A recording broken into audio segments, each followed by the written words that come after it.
Nesse auditório, publicamente, onde todos podem nos ver, que a gente pega um pouco de suco de uva, um pouco de pão e cumprimos com o que nos foi mandado pelo próprio Senhor Jesus. Nessa ceia eu gostaria de chamar a sua atenção para um dos textos que o Senhor nos deixou narrando o nascimento do nosso Salvador, e eu convido você a abrir a sua Bíblia no livro de Mateus, capítulo 1, do versículo 18 até o versículo 25. Nós vamos fazer a leitura só até o 23. Mateus, capítulo 1, versículo 18. Se você está sem sua Bíblia, o texto também está nas telas.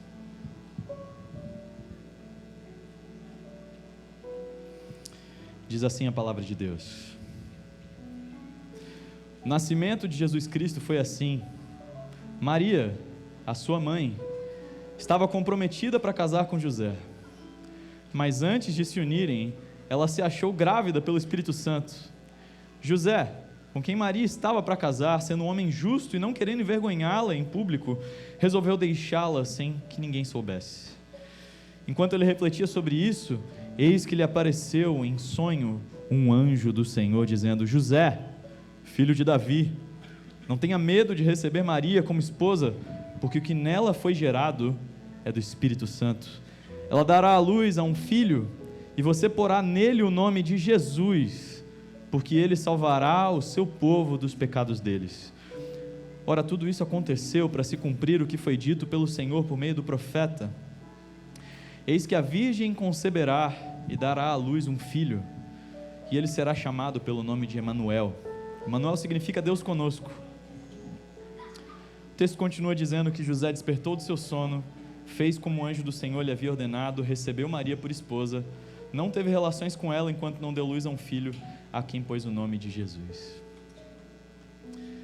Essa época do ano chega, gente, e muitos de nós ficamos muito aflitos para saber quem que a gente vai sentar junto no dia 24, não é?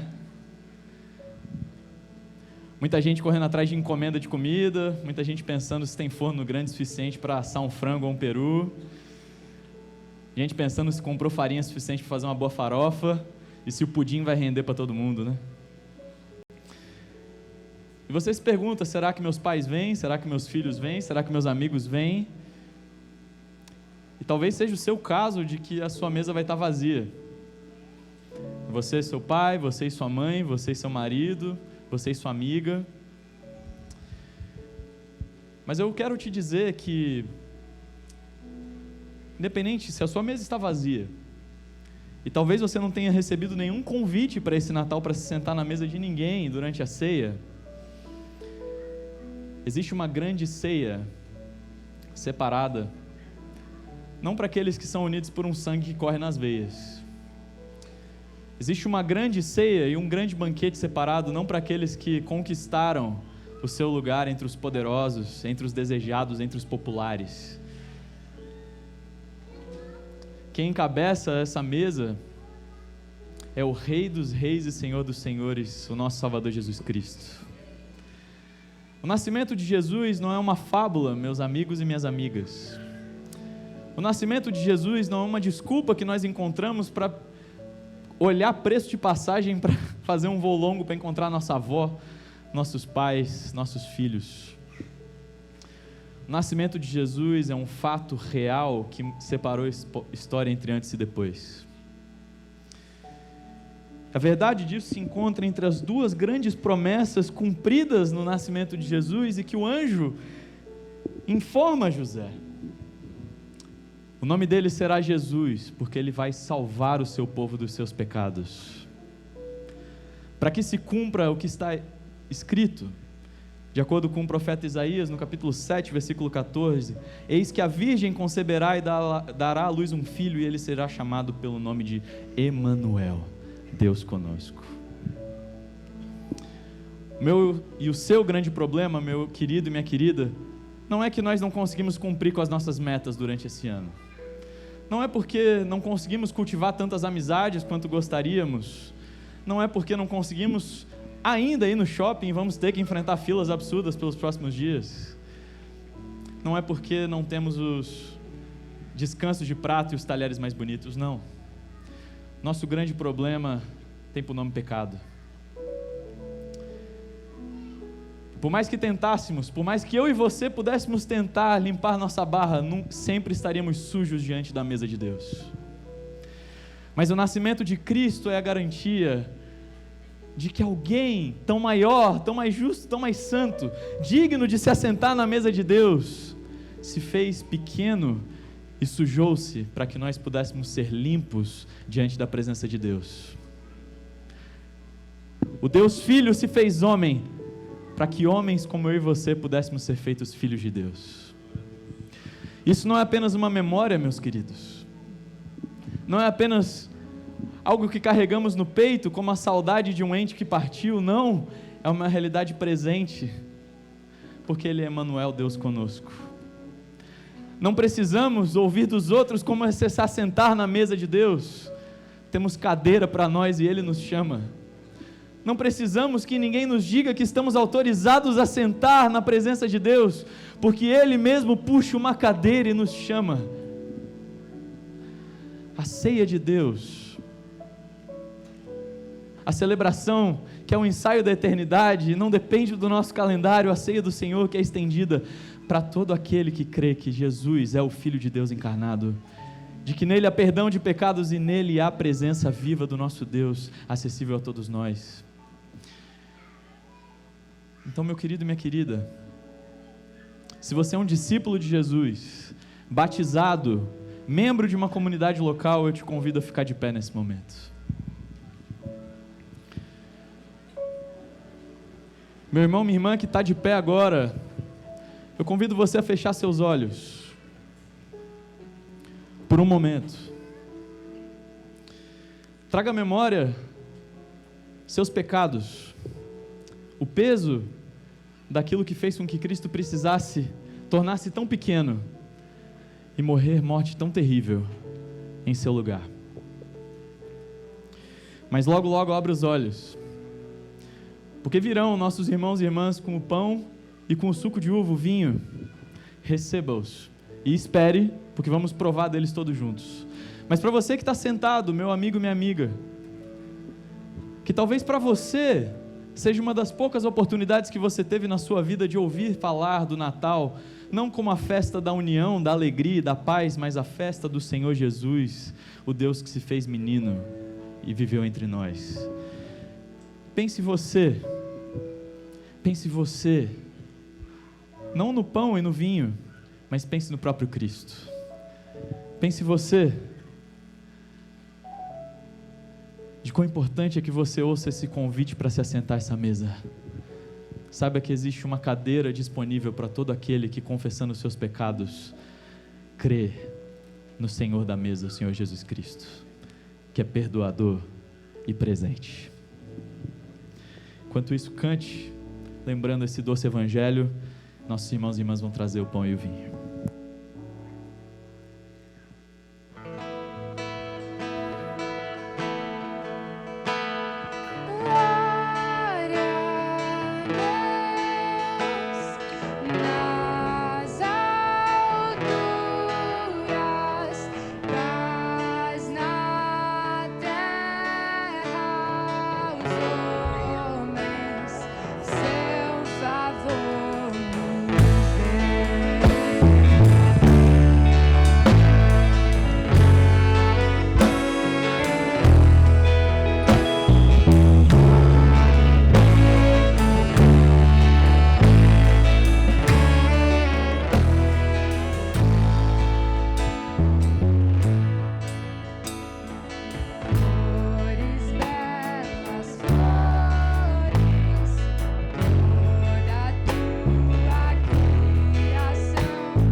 Aleluia. Esse bebê que nasceu em Belém, viveu uma vida perfeita, cresceu como um judeu, é verdade, mas tendo iniciado seu ministério, caminhou com muitas pessoas, cumprindo aquilo que havia sido prometido, fazendo coxos andarem, cegos enxergarem, surdos ouvirem, perdoando pecados. Mas ele foi traído, entregue para um julgamento terrível. E por não ter nascido à toa, mas com o santo propósito de perdoar os pecados, foi pendurado no madeiro. Em seus últimos momentos com seu discípulo, diz assim o evangelista Mateus: enquanto comiam, Jesus pegou um pão e, abençoando-o, partiu e deu aos seus discípulos, dizendo: tomem, comam, isso é o meu corpo. A seguir, Jesus pegou um cálice e, tendo dado graças, o deu aos seus discípulos, dizendo: bebam todos ele, porque isto é o meu sangue, e o sangue da aliança, derramado em favor de muitos para a remissão de pecados. Meu irmão, minha irmã, o que seguramos nas mãos pode parecer sim só um pedaço de pão e só um copinho de plástico com suco de uva. Mas uma noite parecida como essas, provavelmente quente, nosso Senhor proferiu suas últimas palavras aos seus discípulos e compartilhou sua última refeição. Quando comemos desse pão, meus queridos, esse é um lembrete de que o indefeso bebê em Belém, nosso Salvador, teve seu corpo esmagado pelos seus e pelos meus pecados. Por isso, com fé, meu amigo, minha amiga, com a mesma alegria, a mesma proporção da alegria que cantamos que o nosso Salvador nasceu, com a intensidade do constrangimento e da consciência do nosso pecado perdoado, coma do pão.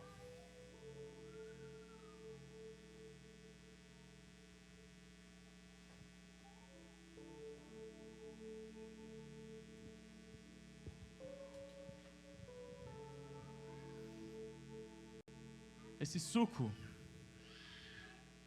nos lembra do sangue que foi vertido na cruz.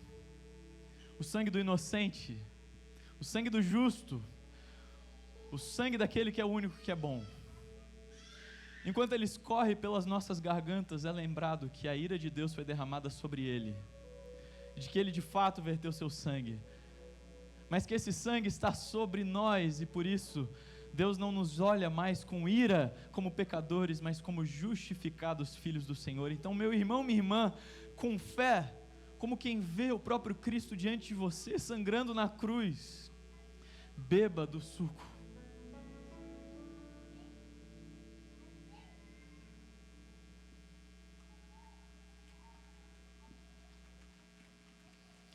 E Jesus termina a sua fala dizendo: digo a vocês que desta hora em diante nunca mais bebereis desse fruto da videira, até aquele dia em que beberei com vocês o vinho novo no reino de meu Pai. E tendo cantado um hino, saíram para o Monte das Oliveiras. Meus queridos, Cristo não permaneceu sepultado, mas vive.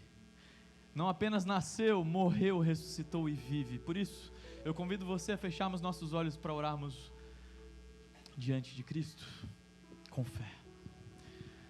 Senhor Deus, nós te agradecemos porque o teu bendito Filho nasceu por nós, viveu por nós, foi condenado, crucificado e morto por nós, Senhor.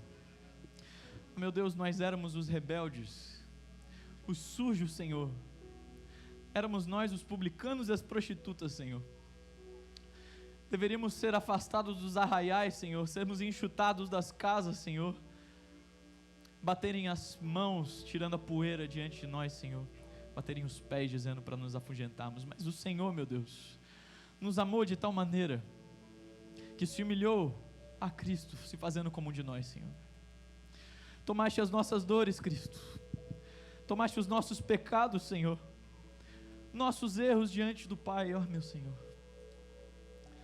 Mas não consideraste, Senhor, tamanha humilhação grande o suficiente comparada à glória que te estava proposta de ser o nosso Redentor, Senhor. Então nós te agradecemos, Cristo, porque assumiste mãos para que elas pudessem ser pregadas, na cruz, os dedos e os pés para que pudessem ser pregados na cruz. Tomaste para si uma cabeça para receber uma coroa de espinhos, costelas para que pudessem ser perfuradas por uma lança, pulmões para serem enchidos de sangue. E tudo isso para que nós hoje pudéssemos confessar ao Senhor: bendito sejas tu, meu Cristo.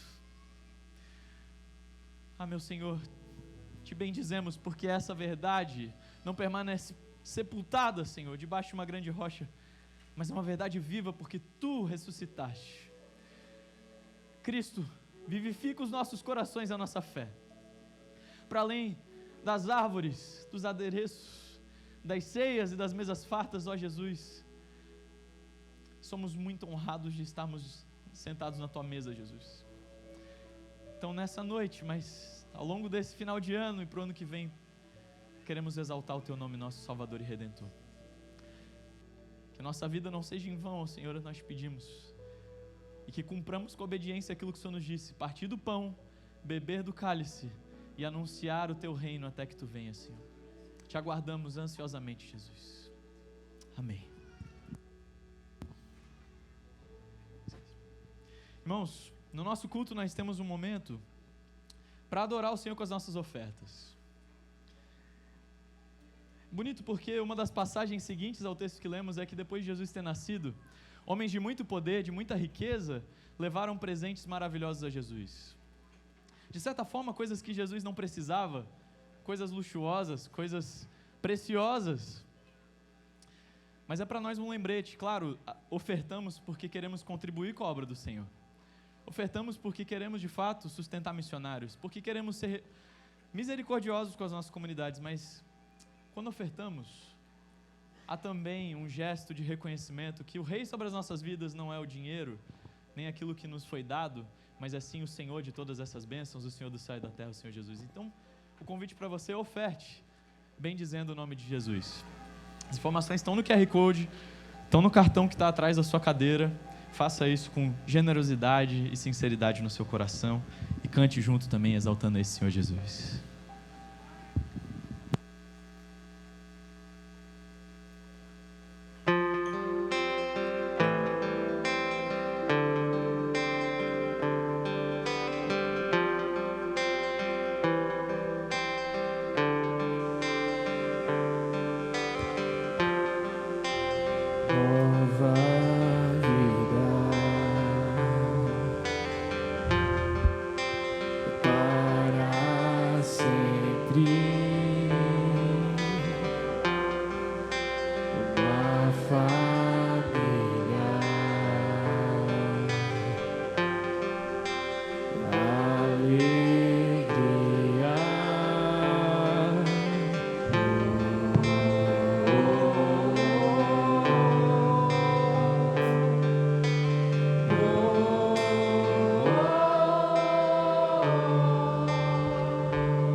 Boa noite, gente. Você pode sentar aí onde seu lugar. Que alegria estarmos juntos. Uma boa noite, uma boa noite. Dia 21 de dezembro de 2025, último culto da Igreja Nova Cidade neste ano, pela graça de Deus. E a gente termina cantando essas verdades maravilhosas. Quero chamar as crianças para virem aqui à frente, a gente orar por elas, os juniores também. E depois a gente despedi-las para elas irem para as salinhas também.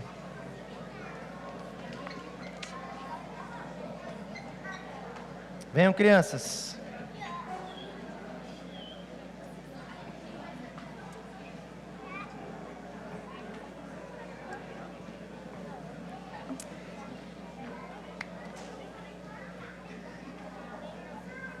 Venham, crianças.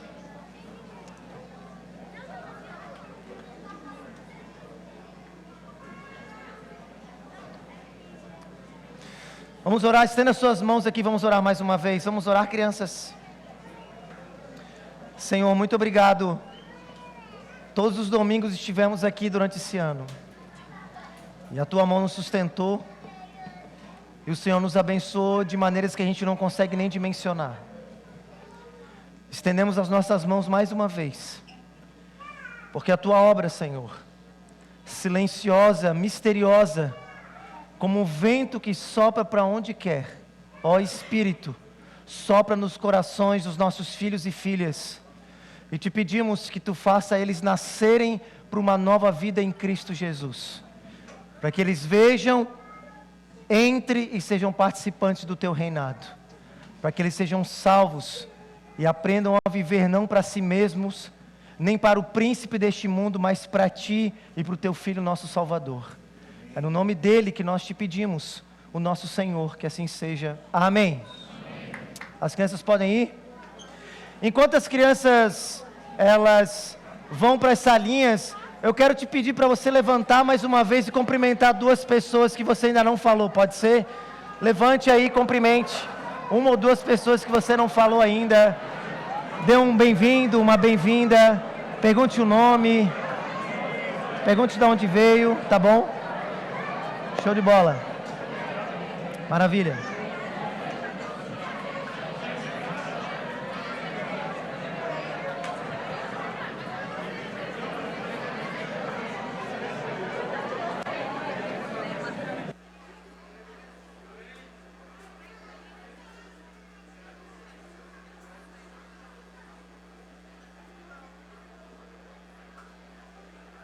Maravilha, gente, maravilha.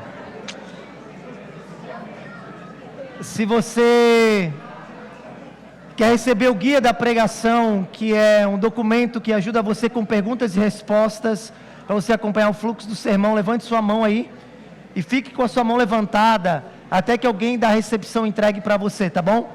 Se quer receber o guia da pregação, levante sua mão aí, tá joia? Enquanto isso, abra sua Bíblia comigo no Salmo de número 110. Abra sua Bíblia comigo, Salmo de número 110.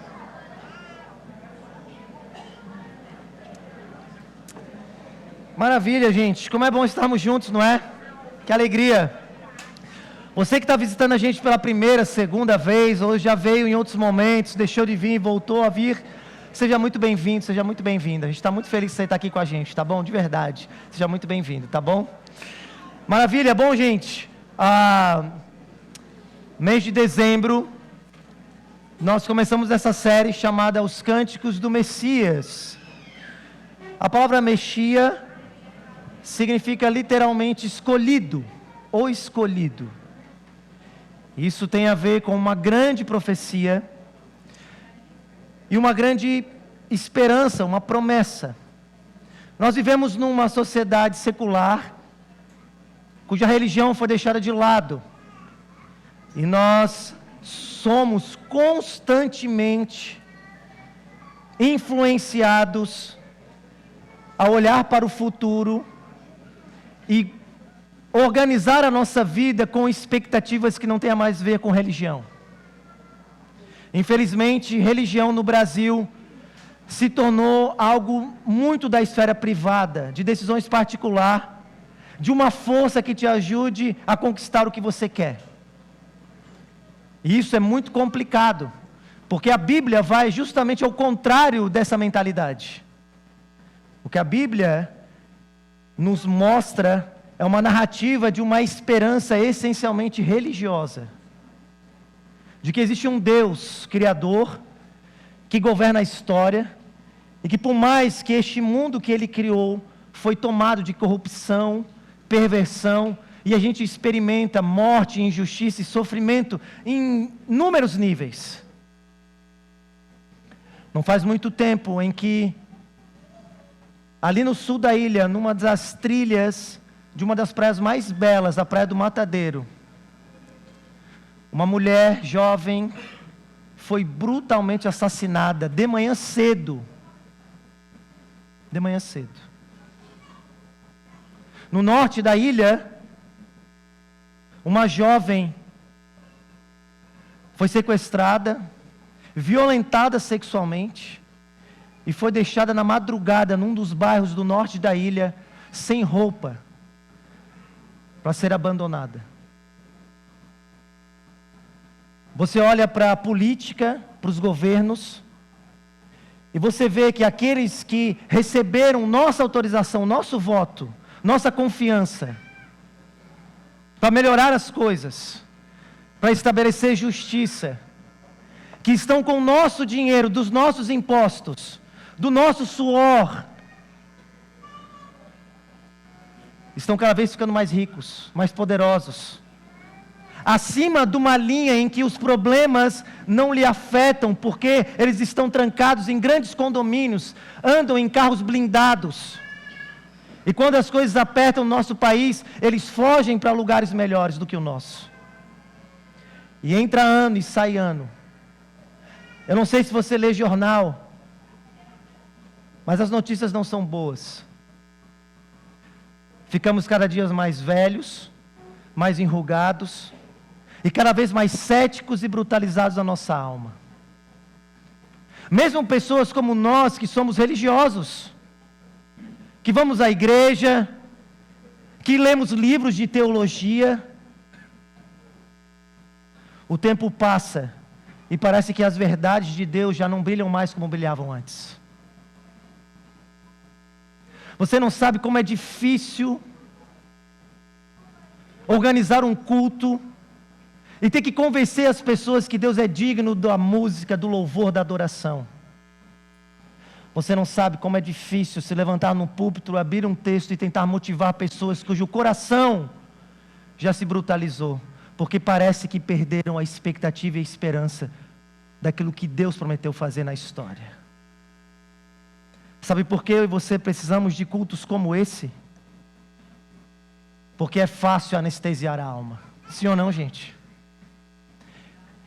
É fácil perder de vista que a glória está diante de nós, mas parece que as verdades religiosas já não são mais o centro da nossa vida. É por isso que eu e você precisamos ouvir mais uma vez sobre as profecias do Messias, para que a gente abandone essa ideia louca, tola, de esperar por qualquer outra coisa que não seja o Messias de Deus. Para que a gente abandone essa ideia louca de esperar por qualquer outra coisa que não seja o Messias de Deus. Amém? No primeiro sermão, a gente viu o rei prometido, Salmo de número 2. No segundo sermão, semana passada, a gente viu o rei celebrado, Salmo de número 98. A gente termina essa série, Salmo 110, o rei entronizado. O rei entronizado. 1000 anos antes de Jesus aparecer em cena, numa pequena aldeia desprezada em Israel do primeiro século, os artistas judaicos que escreveram essas músicas, essas orações chamadas salmos, já haviam cantado sobre ele. E é isso que a gente está vendo. Hoje, o rei entronizado. Volta os olhos comigo, olha esse salmo. Salmo de número 110 diz assim: Disse o Senhor a meu Senhor, é um salmo de Davi: Sente-se à minha direita até que eu ponha os seus inimigos por estrado dos seus pés. O Senhor lhe enviará de Sião o cetro do poder, dizendo: domine entre os seus inimigos. O seu povo se apresentará voluntariamente no dia em que você manifestar o seu poder, com santos ornamentos, como o orvalho do alvorecer virão os seus jovens. O Senhor jurou e não voltará atrás. Você é sacerdócio para sempre, segundo a ordem de Melquisedeque. O Senhor à sua direita, num dia que se irá, esmagará os reis. Ele julgará entre as nações, enchendo-as de cadáveres.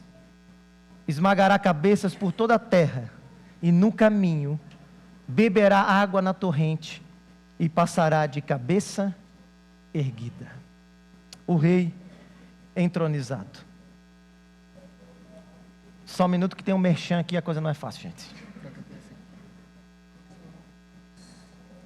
Espero que dê esse negócio aqui. O rei entronizado. Talvez você tenha visto um filme chamado Duna, mas a parte 2. Já viu esse filme? Duna, parte 2. Se você não viu, eu fico pensando, o que você vê na TV, cara? É sério. O que você vê na TV? Não vem me dizer que você vê novela da Record, pelo amor de Deus. Tá bom. Duna foi um dos filmes campeões de bilheteria dos últimos anos. É uma ficção científica de um futuro pós-apocalíptico que conta a história de um povo do deserto chamado os Fremen. Esse povo vivia debaixo de uma mão brutal de um império perverso, maligno. Era um povo da escassez, mas um povo da resistência, e que vivia de uma espiritualidade, de uma religião pautada numa esperança messiânica. Eles tinham uma promessa de que no meio do deserto apareceria um Messias chamado Lisan al-Gaib. Quando esse Messias finalmente aparecesse, ele falaria a língua do deserto, ele dominaria os antigos vermes das areias, ele libertaria os Fremen da opressão do império maligno e transformaria o deserto de Arax num grande manancial de florescimento e vida. Mas de maneira interessante, a narrativa do filme nos leva a uma desconfiança perturbadora. Quando parece que finalmente Lisan al-Gaib aparece, um questionamento começa a surgir. E se no fundo esse suposto Salvador, no fim, não está manipulando a nossa fé para o seu próprio interesse? E se a esperança de confiarmos num líder religioso, ao invés de nos trazer libertação, no fundo não vai nos oprimir mais ainda? O filme não nos leva a confiar no Messias de maneira fácil. Pelo contrário, ele nos leva a desconfiar dele. Um crítico para um jornal escreveu essas palavras: em certos momentos, Duna parece uma jornada espiritual comovente. Em outros, uma experiência perturbadora. Uma vez que o filme nos obriga a lidar com o choque entre a fé sincera e o fundamentalismo religioso, entre a esperança de um Messias e o medo de ser enganado por ele. O filme não apenas foi feito para nos entreter. Diante de uma sociedade ocidental cada vez mais polarizada, em que a religião tem sido usada para plataforma política, seja nos Estados Unidos ou no Brasil, o que o filme questiona é: a sua fé, a sua religião está baseada numa convicção verdadeira? Ou no fundo você é só mais um dentro da massa de manobra? Quem garante para você que a sua religião não está enganando você?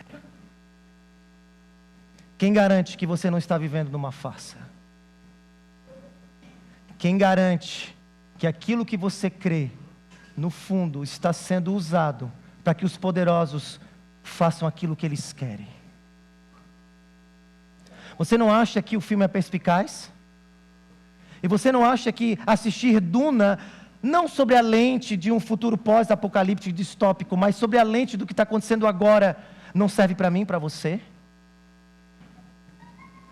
Você pode tapar os ouvidos e ficar brincando de religião. Mas no final, quando você estiver mais velho e pensando que talvez os seus olhos vão se apagar para essa existência, a pergunta que você vai se fazer é: será que eu vivi uma verdade? Alguns de vocês, e eu também, sabem o que é viver numa farsa religiosa. De botar uma máscara de decência, de espiritualidade. Alguns de nós que estamos aqui nesta noite ainda temos essa máscara.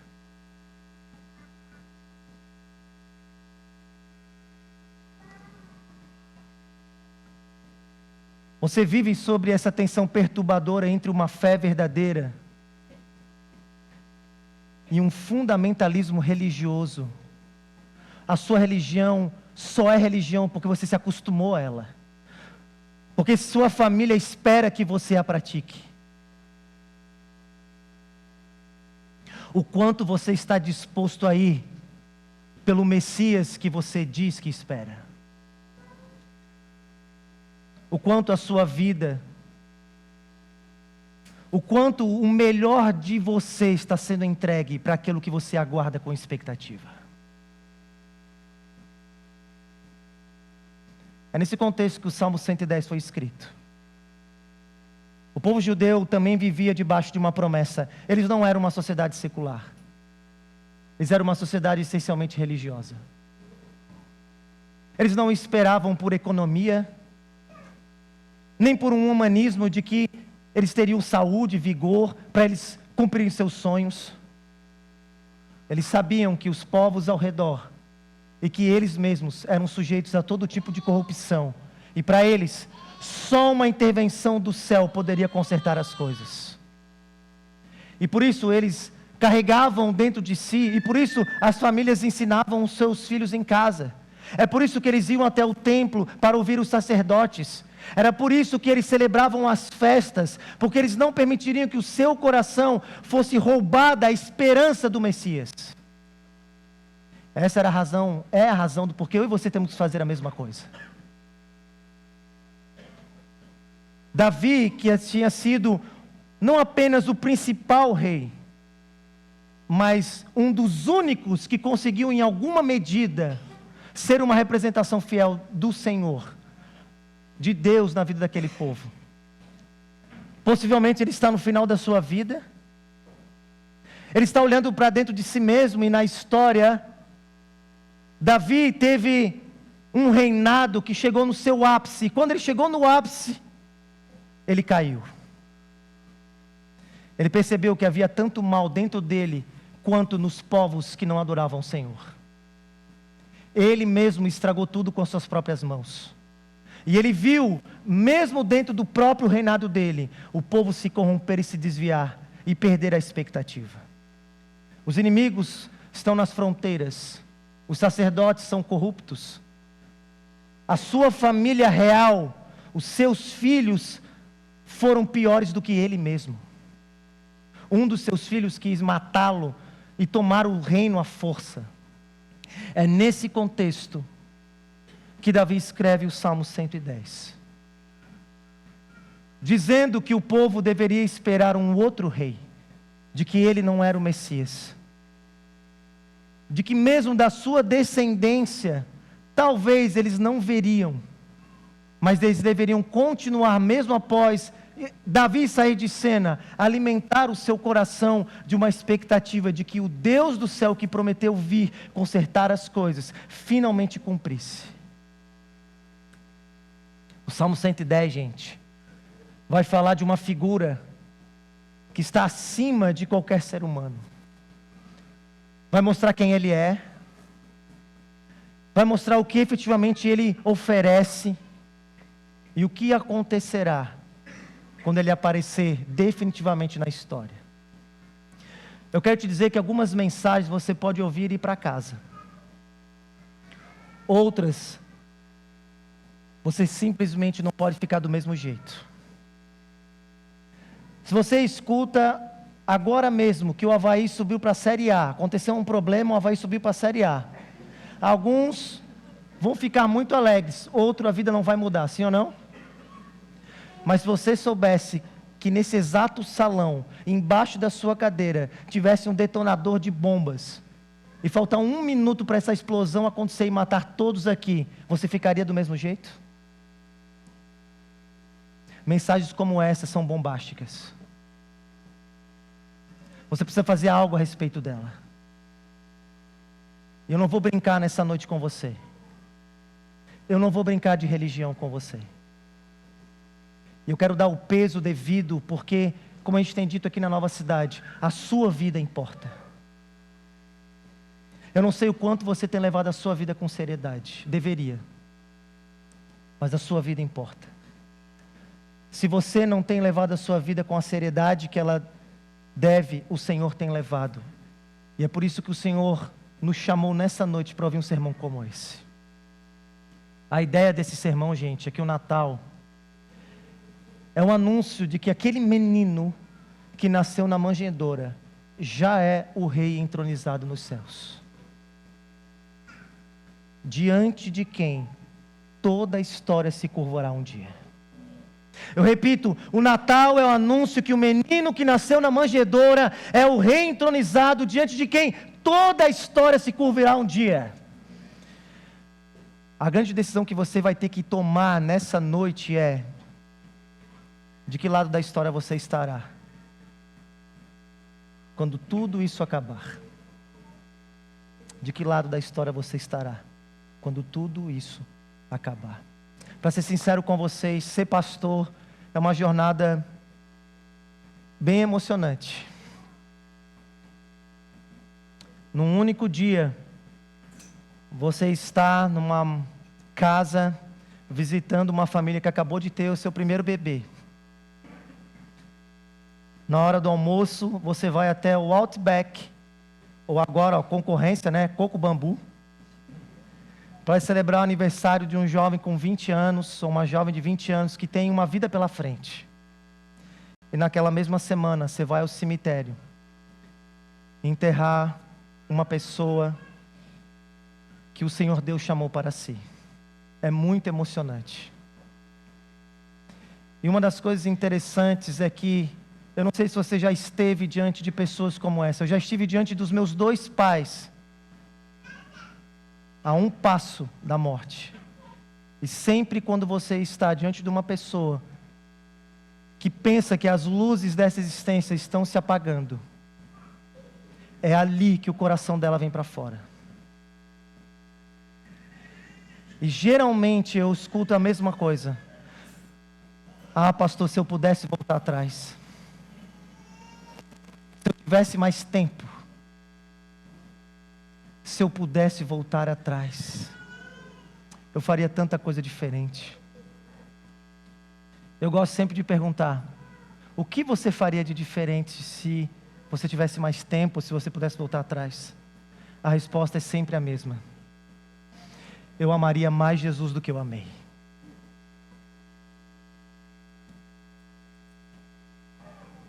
Eu amaria Jesus mais do que eu amei. Sermões como esse é para dizer para você que você não precisa esperar o fim para amar Jesus como Ele merece ser amado. Eu não sei o que você pensa sobre Jesus, de verdade. Eu sei que muitos de vocês têm muitas categorias teológicas e bíblicas, mas a pergunta não é o que você sabe sobre Jesus, mas o que você sente sobre Ele. A pergunta não é o que você já falou sobre Ele, mas de fato o quanto você vive para Ele. A pergunta não é o quanto você pode recitar passagens sobre Ele, mas o quanto no seu coração quem Ele é controla a sua existência. Um dia, você estará nessa condição se perguntando: se eu pudesse voltar atrás, se eu tivesse mais tempo. E que no seu coração, quando chegar esse dia, você lembre desse sermão. Você lembre desse texto. Nós estamos esperando aquele de quem foi dito, e o seu reino jamais terá fim. Amém, gente? Esse texto foi dividido em duas partes por Davi, revelando quem é o Messias. O Messias é o Rei soberano, gente, verso 1 a 3. E o Messias é o sacerdote eterno vindo da parte de Deus. Bota os olhos comigo. Ele é o Rei soberano. Davi começa esse salmo mostrando para a gente que ele teve uma visão. Ele olhou uma cena, e não é uma cena na terra, é uma cena no céu. Parece que os próprios portões, a janela celestial foram abertas, e Davi viu uma conversa celestial, viu uma reunião, e nessa reunião ele viu dois entes divinos. Ele viu o próprio Deus, Yahweh e Yahvé. E esse Yahweh e Yahvé, Criador do céu e da terra, o único Deus vivo e verdadeiro, aquele que é desde antes a eternidade, que com o poder da sua palavra trouxe à existência aquilo que não existia. Ele que com o seu poder não apenas criou, mas sustenta todas as coisas, que está conduzindo a história, esse soberano, que na Escritura é dito que o universo, onde os cientistas já disseram que não é infinito, o universo tem um fim, apesar de que ele se expande.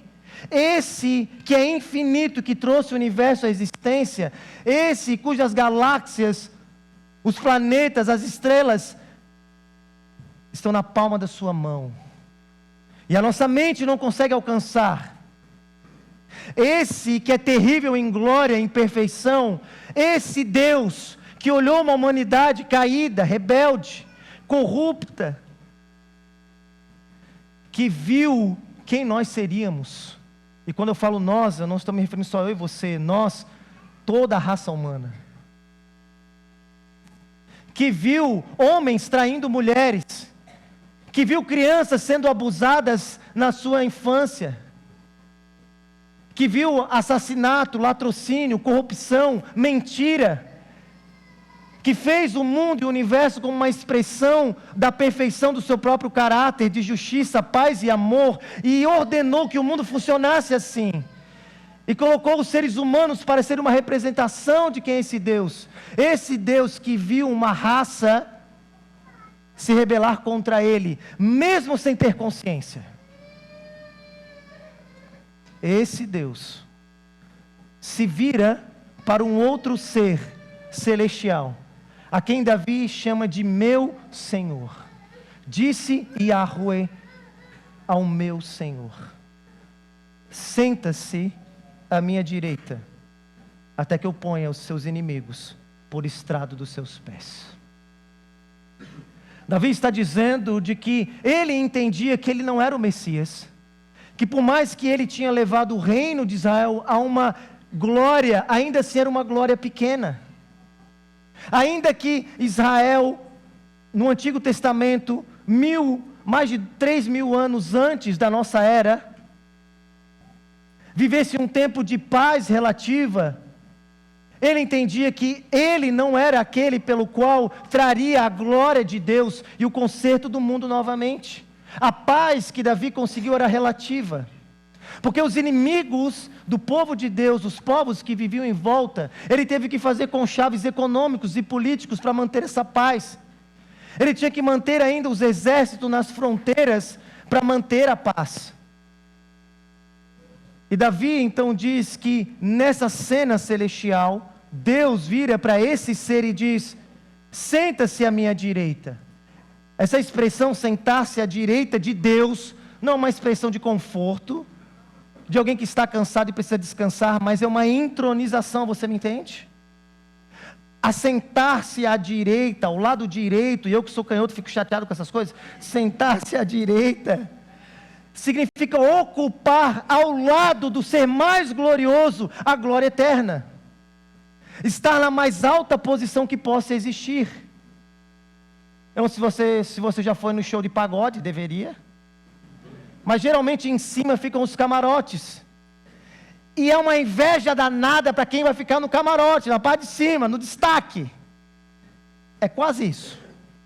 significa dizer que você chegou ao lugar mais alto, e esse ser, esse a quem Davi chama de meu Senhor, foi dado a ele essa promessa, de que ele se assentaria no alto da majestade, e mais, de que o próprio Deus subjugaria todos os inimigos na terra, e colocaria eles como estrado para os pés desse rei entronizado.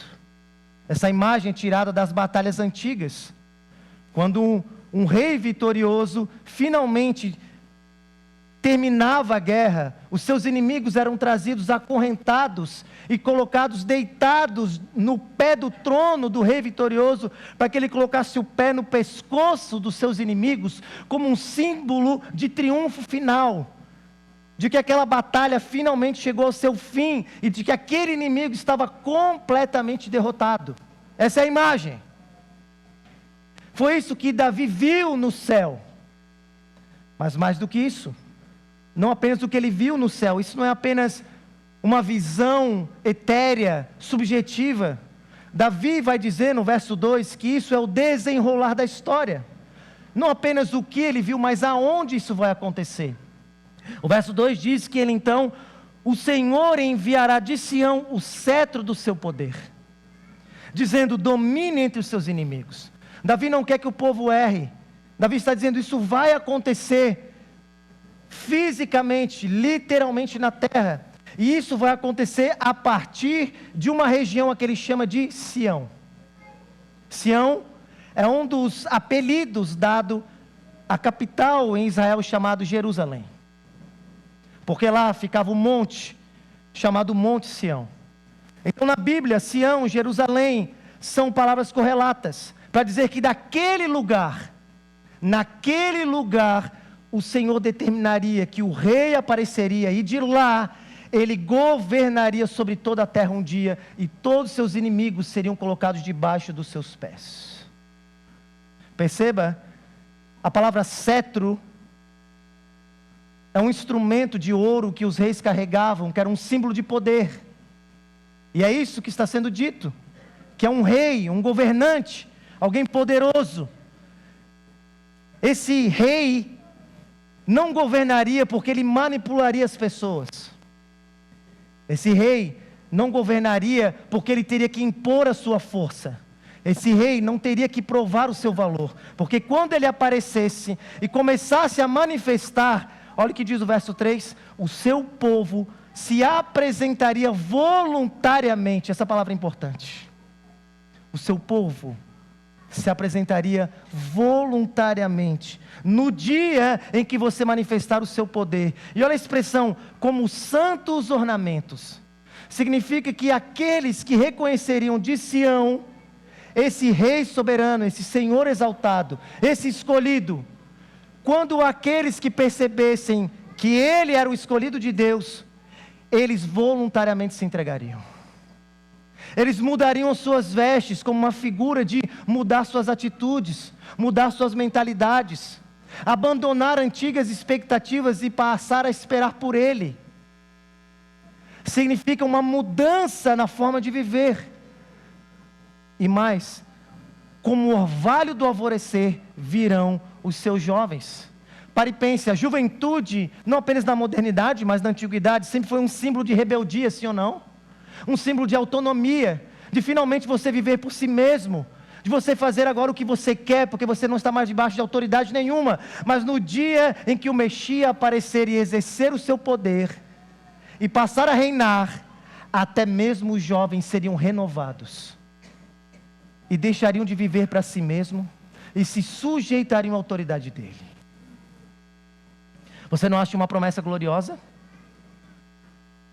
Eu acho interessante como o texto diz de que o rei escolhido por Deus, ele não impõe a força, ele conquista corações.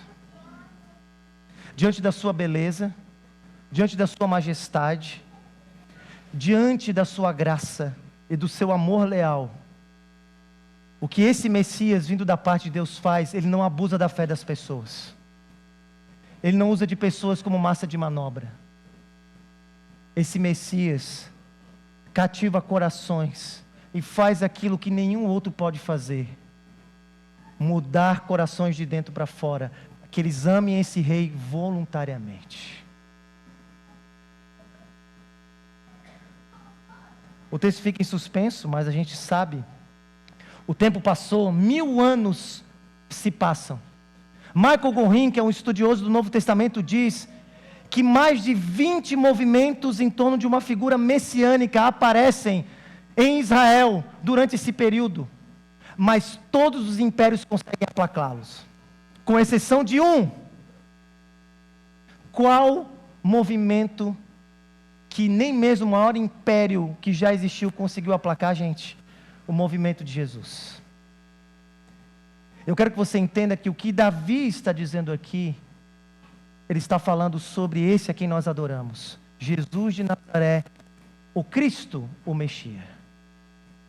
No dia em que o anjo Gabriel apareceu àquela pequena e desprezada aldeia em Nazaré, de gente pobre, gente, cujos holofotes não estavam voltados para eles, enquanto os Césares e os poderosos comiam, bebiam, usavam do seu poder, as luzes do céu estavam voltadas para aquela adolescente chamada Maria em Nazaré.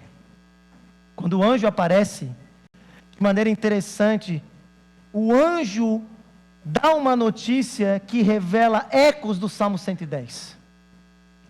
Ele diz: não temas, Maria, porque tu conceberás e darás à luz a um filho, a um menino, e você porá o nome dele de Yeshua, Yahvé salva.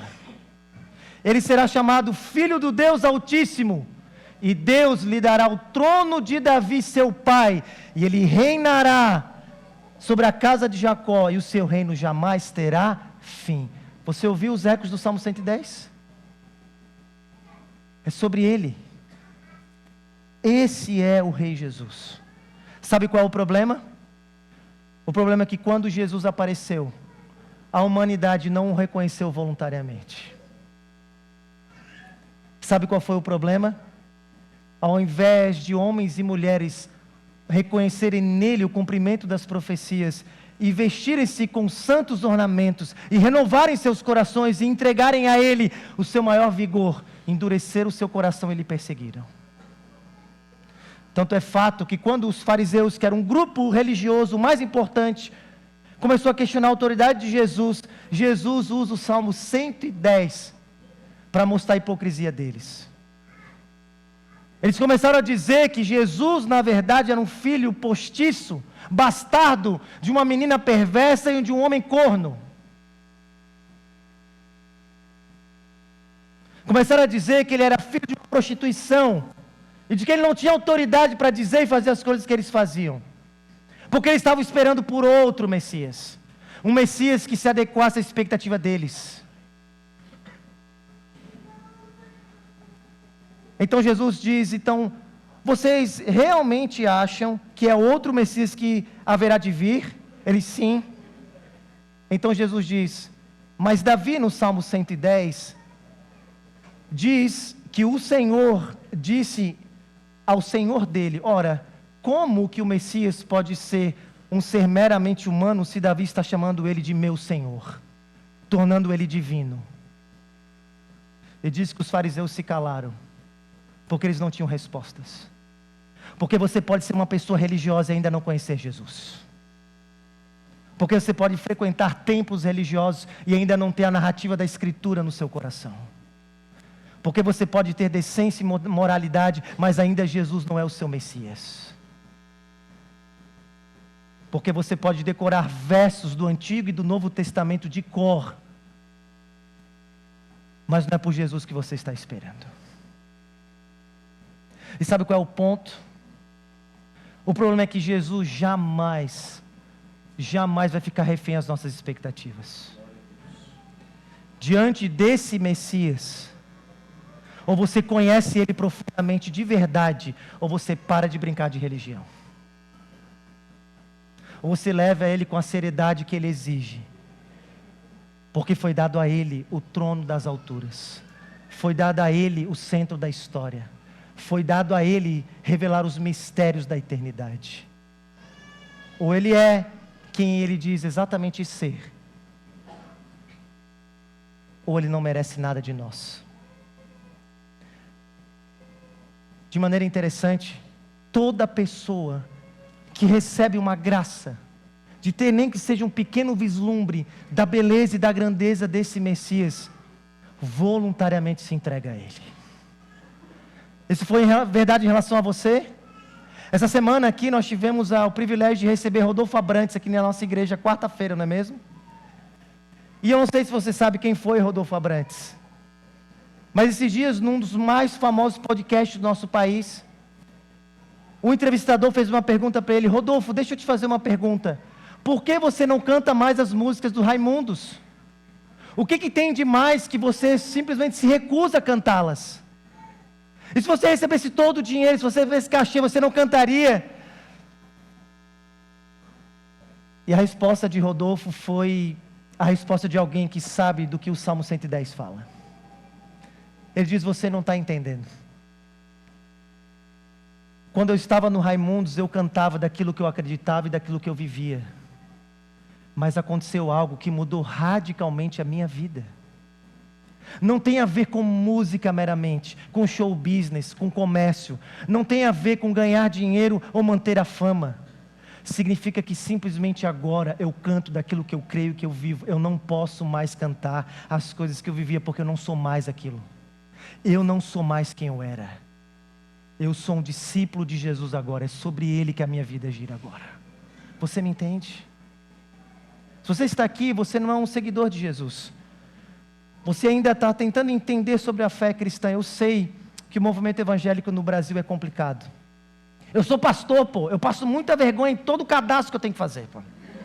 É complicado, pô. Às vezes eu falo que eu sou professor, eu minto mesmo. É vergonhoso. Eu sei que já existiu muitos pastores e talvez sua própria família, pessoas tentando impor sobre você um medo, impor sobre você um moralismo, impor sobre você qualquer coisa para você se tornar uma pessoa religiosa. Mas eu quero que você saiba que o próprio Messias não deseja que você o siga forçado. O que Jesus quer é que você contemple quem Ele é, a beleza de quem Ele é. Eu tenho certeza, my friend, my dear, se você receber a graça de ter um vislumbre sobre quem Jesus é, o seu coração não vai precisar ser forçado, ele será derretido para ele caber na forma de Jesus Cristo, o Salvador. E se você está aqui, e você já segue Jesus há tanto tempo, deixa eu falar uma coisa para você. Esse ano eu acho que foi o ano em que eu senti mais escassez espiritual na minha vida. Esse ano foi o ano em que eu me senti mais frio e apático. Esse ano foi o ano que eu mais termino o ano envergonhado quanto ao meu Senhor. Cada culto que estive aqui foi uma luta dentro do meu coração. Eu sei que foi muitos de vocês também. Mas nós não iremos desistir, amém, gente? Amém. Ele é o Senhor da nossa vida. Eu não consigo dizer mais do que isso. Eu apenas quero pedir para você com seriedade. Se você carrega o nome de Cristo, não deixe que nada e nem ninguém roube Ele do seu coração. Não existe ninguém como Ele. E jamais vai existir. Ninguém merece mais do que Ele. Ele é a fonte da vida, gente. É sobre Ele que os pássaros cantam todos os dias. É para Ele que as ondas batem na costa todos os dias. É para Ele que os anjos adoram todos os dias. É para Ele que nós separamos a nossa vida, para quem fazemos os nossos maiores sacrifícios. As pessoas às vezes me perguntam: Rafa, você ganharia muito mais dinheiro e seria muito mais famoso se você fosse comediante. E às vezes eu também acho que sim.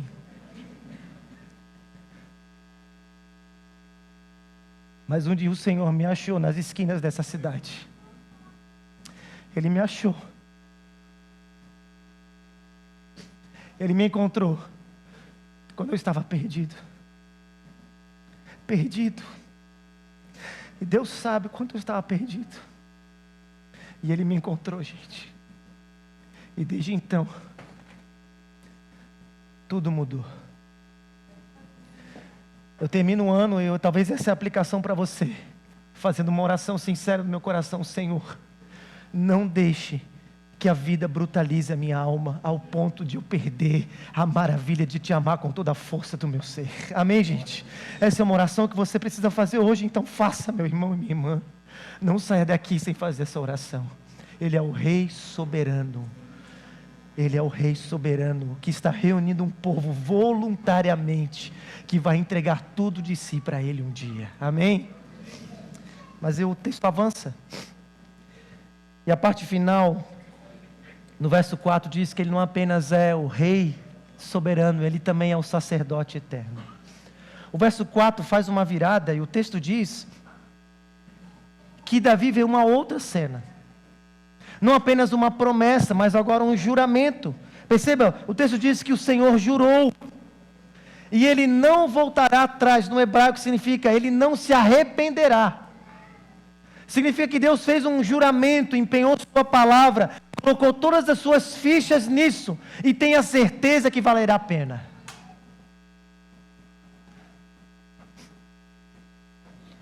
Ele virou para esse ser, esse ente divino, esse Messias, e disse: Tu és sacerdote para sempre, segundo a ordem de Melquisedeque. Teria um ano inteiro para explicar esse verso 4. Enquanto eu estava lendo os comentários, é tese de pós-doc para tudo quanto é lado, para tentar explicar esse negócio aqui, eu não vou me arriscar. Mas o ponto é que a sociedade de Israel estava organizada de maneira a conseguir suprir as necessidades do povo. E era uma tripartição de uma estrutura social, política e religiosa, tudo unidas num único sistema. E era uma tripartição de poderes: os profetas, que anunciavam a vontade de Deus, os reis, que representavam a Deus diante do povo, e os sacerdotes, que representavam o povo diante de Deus. E por causa da corrupção do coração humano, nenhum ser humano poderia acumular em si mesmo esses três poderes. É como na nossa república, sim ou não?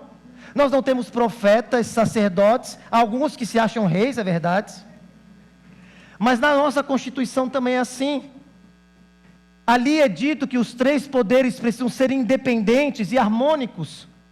E que nenhum desses poderes pode subjugar o outro. E quando a gente olha para nosso país, o que a gente tem visto dentre todos os problemas? Uma crise institucional, sim ou não? Em que um poder quer usurpar o outro. E por isso a crise generalizada. E Deus sabia disso. Mas esse Messias, não apenas seria rei. Ele seria tão puro, tão poderoso, tão santo, tão perfeito, que ele seria aquilo que nenhum rei poderia ser. Ele seria aquilo que nenhum profeta conseguiu ser. Ele seria aquele que nenhum sacerdote conseguiu oferecer. Ele acumularia em si mesmo o tríplice ofício do antigo Israel. Ele seria o profeta, ele seria o rei e ele seria o sacerdote. De maneira que o que ele está sendo dito aqui é que esse rei soberano não usaria do seu poder e do seu prestígio para abusar e aplacar a vida das pessoas. Ele usaria tudo o que ele teria como um perfeito sacerdote para oferecer ao povo e para dar ao povo aquilo que ele realmente precisava. Você imagina isso? Você imagina alguém que tem tanto poder, mas tem um coração tão puro, tão amoroso, tão sacrificial, tão doado de si, capaz de usar de toda a sua força para favorecer pecadores como eu e você? É isso que esse Messias faria. De maneira que a diferença entre Jesus, o rei, Jesus, o profeta, e Jesus, o sacerdote, de todos os outros é gritante. A expressão, tu és sacerdote para sempre, da ordem de Melquisedeque, significa que Esse personagem chamado Melquisedeque é uma figura estranha, misteriosa na história antiga. Ele aparece num momento específico.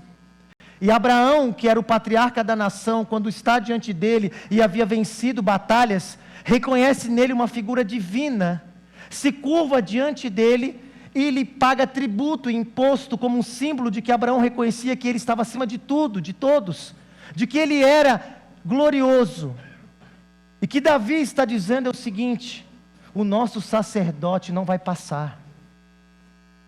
O nosso sacerdote que nós estamos esperando não vai ser da terra, ele vai vir do céu. O sacrifício que ele vai oferecer não é um sacrifício temporário, ele vai oferecer um sacrifício para todo sempre. Ele vai fazer uma mediação e vai conseguir nos reconciliar com Deus de uma maneira que nenhum sacerdote vai fazer. E de maneira interessante, quando ninguém esperava, o que esse sacerdote real vai fazer, sabe o que é? É dar de si mesmo. Dar de si mesmo. Quando você pergunta o que Deus poderia fazer por nós, ao ponto de mudar tudo, a resposta é: Deus deu de si mesmo. Ele deu de si mesmo. Eu não sei se você conhece as histórias de Jesus, mas quando Jesus começa o seu ministério, enquanto os fariseus e os outros grupos políticos religiosos de Israel, e até mesmo o populacho, esperavam um rei militar, um rei político, que entraria no jogo de Roma, que entraria no jogo da religião do primeiro século judaica, Jesus começa a chamar prostitutas, perdoando-as e dando a elas uma nova vida. Jesus começa a chamar pessoas marginalizadas que nunca tiveram atenção de ninguém e dá a eles a maior atenção de todos.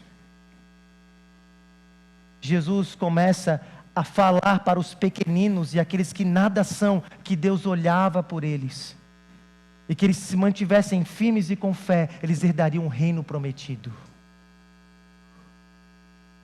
Jesus entregou tudo de si.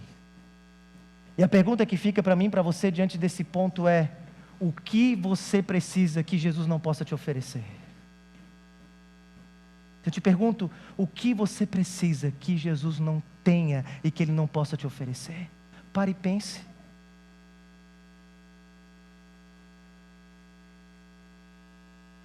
Você se sente perdido, sem orientação?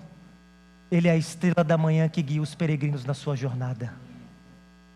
Você se sente desorientado e não sabe como viver? Ele é o verdadeiro legislador e seus ensinos trazem vida. Você sente um vazio dentro do seu coração? Ele é o pão vivo que desceu do céu e aquele que come dele jamais terá fome novamente. Você não teve o amor das pessoas que deveriam te amar? Ele é o verdadeiro noivo que foi capaz de se doar pela sua esposa e foi capaz de ir até a cruz. Tudo o que você precisa se encontra em Jesus Cristo de Nazaré, o Messias, o sacerdote para sempre. Por isso, pare de procurar nas pessoas e nas coisas aquilo que só Jesus pode dar. Só Jesus pode dar. Pare de procurar nas coisas aquilo que só Jesus pode dar. Pare e pense. Se você pudesse pedir qualquer coisa para o Senhor hoje, qualquer coisa, anything, em hebraico qualquer coisa, se você pudesse pedir qualquer coisa, você teria uma única resposta: Jesus de Nazaré, o Cristo. Deixe que Ele te dê, deixe que Ele te ofereça. Eu não sei qual é o seu testemunho, mas o meu, deixa eu me contar rapidamente. Eu quase não conto, não é? Eu vivi numa família bem complicada, gente. Meus pais, pela graça de Deus, eram funcionários públicos, me deram uma boa instrução. Eu fui criado com Danoninho, bolacha traquinas e bife à milanesa. Ô, glória de Jesus. Quem precisa mais do que isso, não é mesmo? Mas eu nasci numa família, não tive o amor do meu pai e vivi com uma mãe depressiva. Eu lembro aos 9 anos, 10 anos de idade, eu chegava em casa 2 horas da manhã sozinho, com 9 anos de idade. Minha mãe afundada em bebida e cigarro, e meu pai em lugares que até hoje eu não sei onde ele ia. Eu tenho uma convicção no meu coração, eu andava pelas ruas de Floripa, entre pegar onda, jogar futebol, brincar de esconde-esconde e começar a querer aprontar com as meninas. Eu lembro de voltar para casa pensando com os meus pensamentos, o que vai ser da minha vida. Até que um seguidor de Jesus Cristo apareceu e começou a falar para mim de Jesus, o Cristo, e que Ele era o caminho, a verdade e a vida, e que se eu me entregasse a minha vida a Jesus, eu encontraria tudo o que eu estava buscando, e eu nem sabia o que estava buscando. Eu lembro de lutar no meu coração, de me entregar a Ele de verdade. Eu lembro um dia na praia do Moçambique, o mar estava grande, muito grande, mais do que você imagina. Eu quase morri afogado naquele lugar. Eu lembro que debaixo da água não tive uma visão, nem um sonho, nem nada. Eu tive apenas um pensamento, mas eu tenho certeza que foi um pensamento vindo da parte de Deus. Se Deus me tirar dessa, é um sinal para mim que Ele está me chamando. Eu lembro de botar meu pé na areia, no chão, e conseguir ter fôlego para subir. Cuspindo água, fui para a areia, deitei, era um dia nublado de inverno. E ali, eu fiz uma das orações mais sinceras que eu fiz na minha vida. Eu disse: Senhor, hoje eu entendi que tudo o que eu preciso está em Ti. Obrigado por me dar mais uma chance. E eu entreguei a minha vida a Cristo na praia do Moçambique. Quando meu amigo saiu do mar, eu falei para ele, disse: entreguei a minha vida a Jesus. Ele não acreditou de início. Ele me abraçou, nós choramos juntos, nos ajoelhamos. E daquele dia então, eu passei a seguir Jesus de todo o meu coração. Eu vou te dizer, as coisas que eu me arrependo nessa vida é de não ter feito mais para Ele. Porque em Jesus Cristo, eu tenho encontrado tudo o que eu preciso e muito mais do que mereço. Amém, gente? Eu sei que essa é a sua história também. Não esqueça que em Jesus você tem tudo o que você precisa hoje e para sempre. Não deixe que ninguém tire isso do seu coração, gente. Mas deixa eu terminar. Fique de pé onde você está.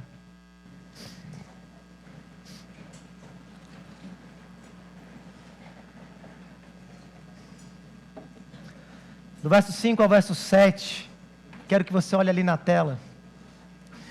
A imagem muda. O rei que é soberano, também é o sacerdote eterno que oferece de si mesmo. Mas essa cena termina que Ele também é o juiz vitorioso de toda a terra, gente. De maneira intrigante, Davi não quer que a gente erre não. Ele fala assim, no dia em que esse rei, esse sacerdote, acabar a sua obra, no dia em que ele consumar o que ele veio fazer, o Senhor, o Deus do céu, à sua direita, no dia em que finalmente Ele dará um basta, Ele esmagará os falsos reis, Ele julgará as nações, Ele vai pôr em ordem todas as coisas. E olha a imagem da batalha final. Nessa batalha final, todos aqueles que se rebelaram contra Ele, ou que lhe desprezaram, ficarão pelo caminho como cadáveres vencidos. E o verso 7 termina dizendo: no caminho ele não estará cansado, nem ferido e nem abatido. No caminho ele beberá água da torrente, como o gole do vencedor. Erguerá a sua cabeça e voltará triunfante para o seu lugar de destaque, da onde ele merece. Eu quero que você entenda. Sabe por que esse rei é digno de toda a nossa vida? Porque nenhum rei foi capaz de entregar de si mesmo por nós. Ninguém, nem seus pais, nem seu cônjuge, nenhum amor humano, ninguém seria capaz de fazer por você o que Jesus Cristo fez naquela cruz. Na sua primeira vinda, Jesus veio de cabeça baixa, gente. Na sua primeira vinda, Ele veio de cabeça baixa, foi desprezado, humilhado. Ele mesmo passou sede na cruz, entregando a sua vida por nós, porque esse era o preço para que nós pudéssemos estar habilitados novamente a ser o povo de Deus voluntário. E se você perceber Jesus entregando de si mesmo por você naquela cruz, o grande amor que você espera, o grande amor que você anseia, se você crê nesse amor, um dia você estará à direita dele, porque na sua segunda vinda, ele não estará de cabeça baixa não, gente. Na sua segunda vinda, Ele erguerá a sua cabeça e triunfará sobre tudo e sobre todos, amém? E Ele chama você a estar do lado dEle, nesse dia. Por isso, feche seus olhos onde você está. Feche seus olhos. E que tipo de oração você precisa fazer para o Senhor? Que tipo de desejo há no seu coração? Para terminar o ano, gente, o que você quer pedir para o Senhor? Vou te dar alguns minutos, ore. Faça a sua oração.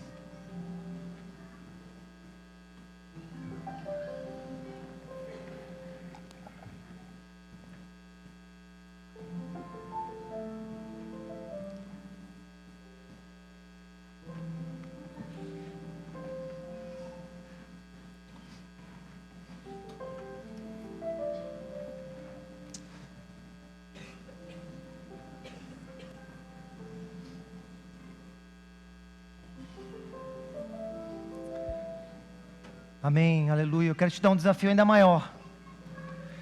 Que tal você orar com 2 ou 3 pessoas aí ao seu redor? Que tal orarmos juntos? Pode ser? Por favor, ore com alguém, por favor, se junte com alguém. E para terminar esse ano, interceda por essa vida e peça: Senhor, dê que o próximo ano seja ainda mais glorioso. Peça renovação espiritual nesse coração. Deixe o Senhor ouvir a sua voz e deixe o som das orações subirem até a presença de Deus. Erga a sua voz e interceda e ore e peça. Peça como alguém que tem certeza que Deus ouve. Isso, ore, igreja. Peça a graça de Deus e ore com alguém. Oh Senhor Deus bendito, eterno Senhor, ó Espírito do Senhor que sonda os corações. Faz isso, Senhor Deus. Olha para a tua igreja que clama, Senhor. Há corações abatidos, há corações necessitados do Senhor. Há corações que precisam de Ti nessa noite, Senhor Deus. Renova-os, eu te peço, Senhor Deus. Oh Pai Santo, bendito e eterno, Salvador nosso.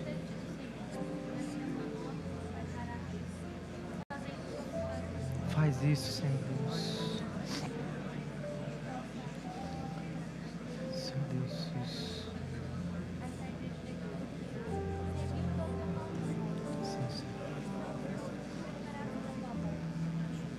Sim, Senhor Deus. Oh, Senhor Deus.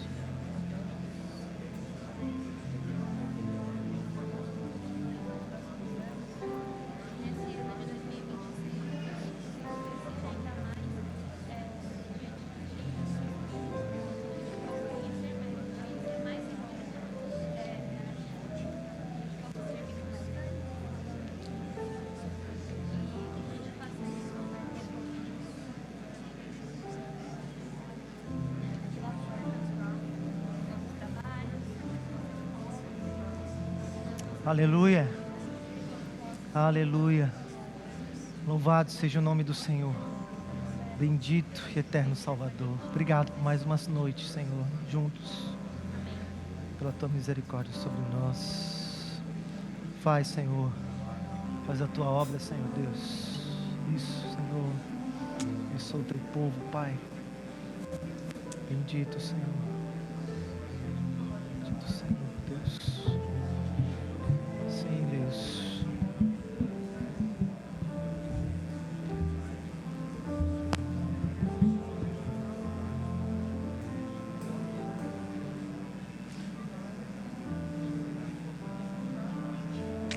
Deus. Sim, Senhor. Oh, Senhor.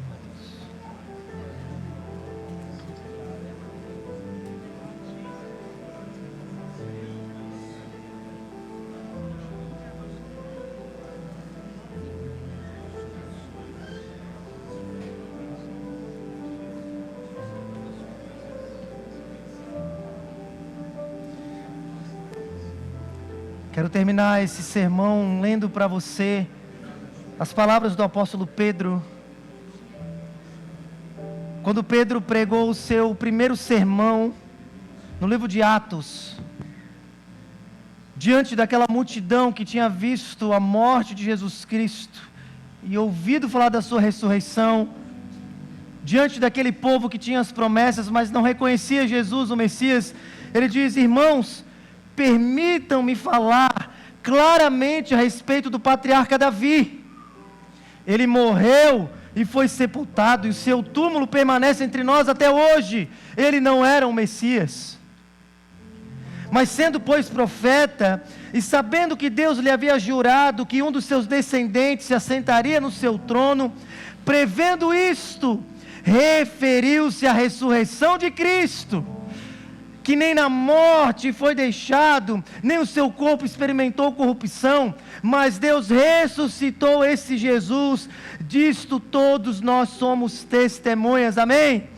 Exaltado, pois, à direita de Deus, e tendo recebido do Pai a promessa do Espírito Santo, derramou isso que vocês estão vendo e ouvindo, porque Davi não subiu aos céus, mas ele mesmo afirma, e vamos ler juntos: disse o Senhor ao meu Senhor, senta-se à minha direita, até que eu ponha os seus inimigos por estrado dos seus pés.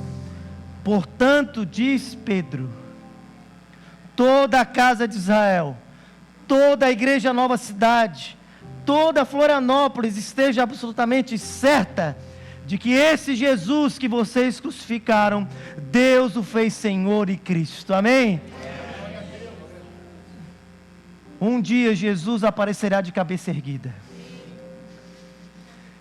e diante desse Jesus, não vai haver em cima do muro.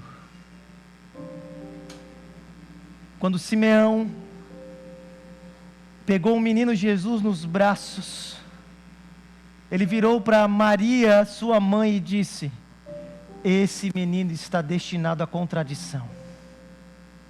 Por causa dele, muitos irão para a ruína, mas por causa dele, muitos elevarão até as alturas, amém? Quando tudo isso acabar, que você possa ser encontrado como aquele que acreditou que Jesus era o Messias que você sempre esperou, amém? Feche seus olhos, vamos orar. Senhor, obrigado pela tua palavra nessa noite juntos. Obrigado por esse culto especial de Natal. Senhor, obrigado pelas nossas vidas. Tu tem nos dado muito mais do que merecemos, Senhor.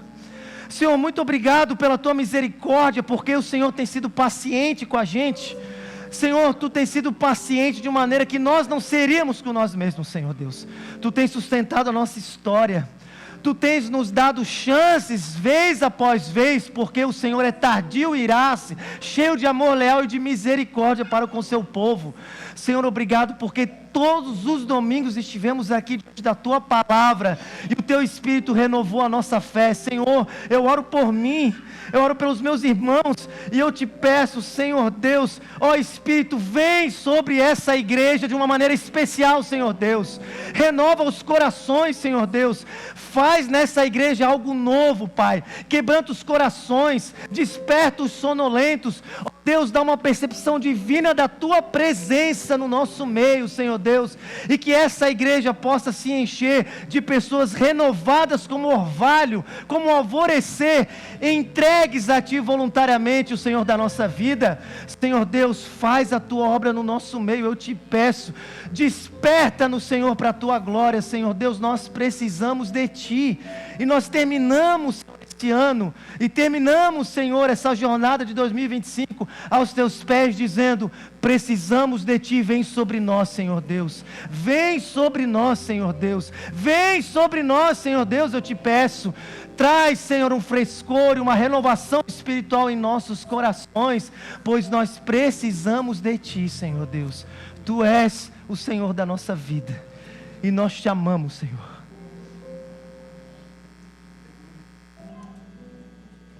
Ainda do nosso jeito, Senhor. Ainda do nosso jeito limitado, Senhor. Mas nós te amamos, Senhor. Porque foste tu que nos amaste primeiro, Senhor Deus. Nós não seríamos nada sem ti, Senhor.